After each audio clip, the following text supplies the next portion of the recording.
90秒でわかる防滑工事の流れについて。グレーチング、焼き付け工法には大きく分けて7つの工程があります。最初に部材を研磨することで表面を磨きます。次に磨いた部材をきれいにするための洗浄を行います。そこから部材の表面を高温で熱します。焼き付け工程で資材を吹き付けていきます。さらに2層仕上げのための材料を吹き付けていきます。最後に水入れをすることで完成します。資材のカラーについてはブラウン以外にもシルバーや黒など各色選ぶことができます。防滑工事に関する詳細情報については防滑 .com で検索してください。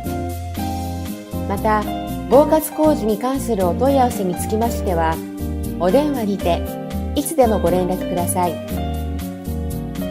ご質問だけでも大歓迎です。